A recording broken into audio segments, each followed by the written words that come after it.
Hello and welcome to John Cook Stuff, and welcome to our new little side series, Total Roaster.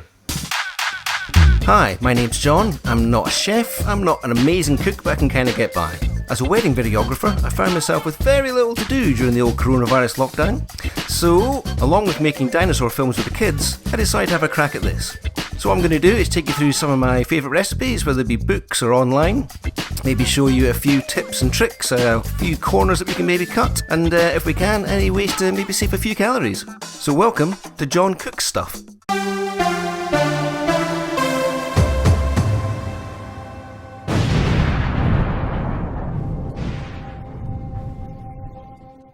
Okay, so what the idea here is, so I'm just going to take you through some elements of a roast dinner. I'm not going to cook one big one all together. What do I split it down into elements so you can take bits and pieces as you choose. So first of all, the cornerstone of any roast dinner for me, not necessarily the meat part, is the roast vegetables. I regret that statement. It's always the meat. It's always the meat. So we're talking roast potatoes, roast carrots, and roast parsnip. Whatever roast I'm having, those guys are going in. So let's have a little look through it. Okay, so what I've got going here is just, quantities wise, just make as many as you like. I am just doing this for me and my wife, so we're going to have a pretty weird lunch, but hey ho. So yeah, just taking you through how I go about things. Now, first of all, we are parboiling some potatoes. Parboiling is basically just cooking it a little and not all the way through. So what I've done here, got one large potato cut into 4 decent sized sections. So we're just parboiling that. So cold water in and then full heat for about 15 minutes. We are 1 minute away from here. And as I say, you just want them, just the outer bit of that potato cooked. So what I tend to do to test it is sharp knife into the potato. Don't stick your finger in. And if your knife sinks in easily for about 1 to 2 millimeters, then it's done. These just need a few extra minutes, and then we'll get them out. Apologies for the slightly dirty stove. I've kind of reached my kind of tolerance of how much I can bother to clean up before I start recording these things. Try not to worry about it. If you're too concerned, obviously it's my problem in the long term. Well, it could be your problem. If you want to come around and clean it, then I wouldn't stand in your way. But anyway, I do mean that. So I'll crack these potatoes. Knife just sinking in there. Right. What I'm going to do is get these fellas off the heat. Drain them. Right. Heat off and drain.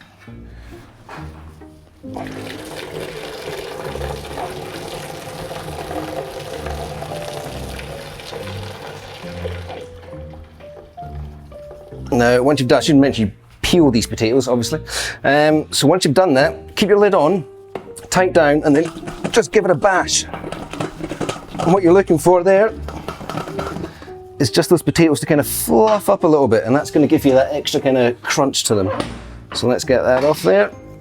Let's get a reasonable sized baking tray for you guys. Right, baking tray, potatoes on. So as you can see, just got those nice little fluffed up bits there. That's going to give you more texture and crunch. So let's fire you to the side. So we're just making hell of a mess as we get on with this. Place is steaming up already. Right. I've got an episode on a roast potato experiment. But tried and trusted is goose fat.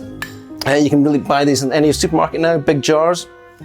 So what I tend to do is take out a scoopful, fire it in this little ramekin fellow, and then just to give it, obviously that comes out, as you can see, it comes out kind of rock hard out of the fridge. So just a little bit into this jar and then bang it in the microwave for about 20 seconds. And you're left with a nice workable thing going on here. Just give each one just a little coating. Oven up to 180 degrees. Let's fire them in there and forget about them for a while. Lovely. So next up, as I say, I'm going to do some carrots and some parsnip with this.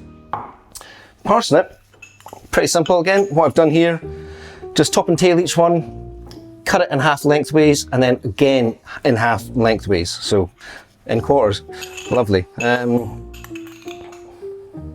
I'm just going to go with the goose fat in it again.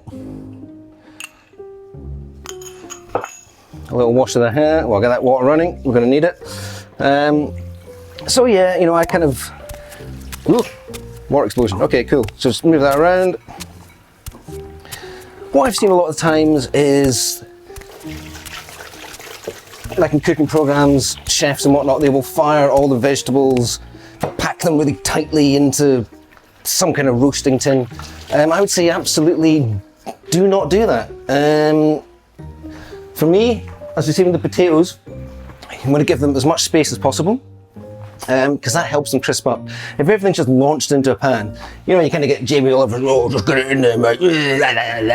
Looks like he's in the room. Nothing against Jamie Oliver, I've got a couple of his books and I do watch his telly programmes, but he's one of these guys that sent to shiver down my spine when I see everything packed into the same roasting tin. It's efficient, you know, in terms of cleaning, but ooh. Yes, on to carrots. Something a little bit different here. I've used my same melting technique, but we've gone with just some unsalted butter. As it's unsalted, just going to a tiny dribble of salt in there. Oh, you don't need much butter, just enough to coat the carrots. Again, the carrots, same as the parsnip.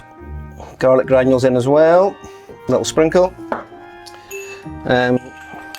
So yep, top and tail the same as the parsnip, and then again, cut in half lengthwise and half again. So, quarters. Just going to drizzle that on. Now, in terms of timings, your potatoes are going to take roughly an hour. The carrots and the parsnip near about 40 to 45 minutes. So I'm going to get those coated, stick them in a tray, and then I will wait 10 to 15 minutes before I put them in the oven with the potatoes. All right, baking tray required.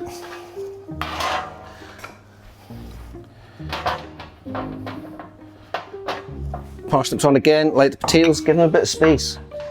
And that helps them get colour on them. That's what you want with a roast, you want a bit of colour. I don't want these peely, wally potatoes and just get out of town. Right. Sink them, start causing an absolute disastrous mess, as always. And yep, I'll come back and slam those in the oven. When I can be bothered, who cares really? People watching, if anyone. Right, okay, that's our potatoes had 15 minutes in the oven, so let's fire in the rest of the veg here. Potatoes are just starting to colour up in those little fluffed up bits. Glassy, all steamy, lovely. Yep, so as I say, keep an eye on those, maybe 40 minutes. If they go a little bit over, it doesn't really matter, I quite like a little bit of, let's call it oven texture on my veg. So yes, we'll come back to that. Okay, that's our potatoes been in now for just over an hour, like them a bit extra crispy. So let's grab that veg out, see what we've got. Oh, potatoes, nice.